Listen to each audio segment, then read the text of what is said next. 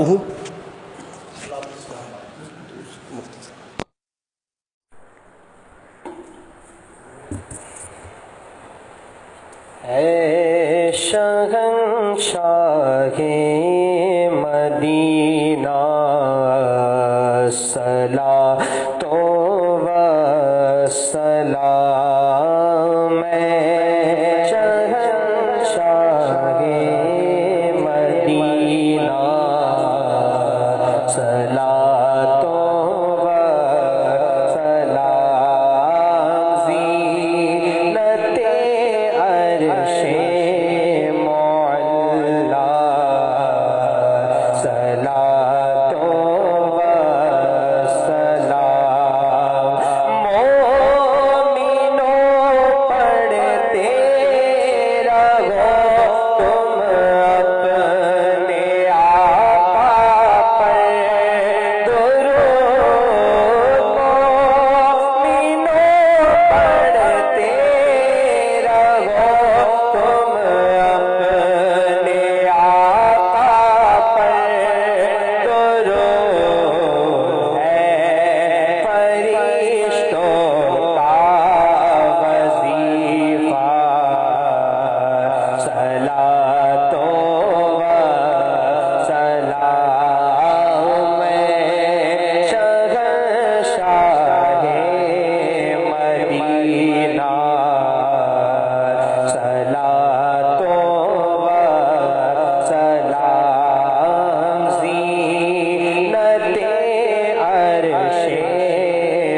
رسول اللہ صلی اللہ علیہ وسلم اللهم ربنا آتنا في الدنيا حسنة وفي الآخرة حسنة وقنا عذاب النار وقنا عذاب القبر وقنا عذاب الحشر وقنا عذاب الدارین۔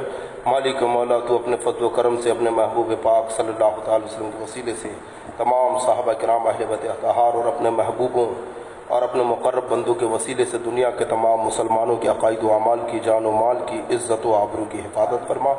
دنیا کے تمام مسلمانوں کو حوصلہ اور سربلندی عطا فرما۔ مالک و مولا دنیا کے تمام مسلمانوں کو کورونا وائرس جو دنیا میں گردش کر رہا ہے اس مہلک مرض سے محفوظ فرما۔ جہاں کہیں بھی جو بھی مسلمان مولا اس مہلک اور جان لیوا بیماری میں گرفتار ہیں ان تمام کو شفائے کاملہ عطا فرما، صحت عاجلہ عطا فرما۔ مالک و مولا دنیا کے تمام مسلمانوں کو محتاجی سے محفوظ فرما، فاقہ کشی سے محفوظ فرما، بے روزگاری سے محفوظ فرما۔ مالک و مولا مسلمانوں کی مدد فرما، ہم سب کا ایمان پہ خاتمہ فرما، ایمان پہ موت عطا فرما۔ مولا جن جن حضرات نے بھی اس فقیر سے دعا کے لیے کہا ہے تمام کے دلی نیک جائز مقاصد میں کامیابی کامرانی عطا فرما۔ ان اللہ و ملائکتہ یصلون علی النبی یا ایھا الذین آمنوا صلوا علیہ وسلموا تسلیما صلی اللہ علی النبی الأمی وآلہ وسلم صلاۃ و سلام علیک یا رسول اللہ۔ سبحان ربک رب العزۃ عما یصفون وسلام علی المرسلین والحمد للہ۔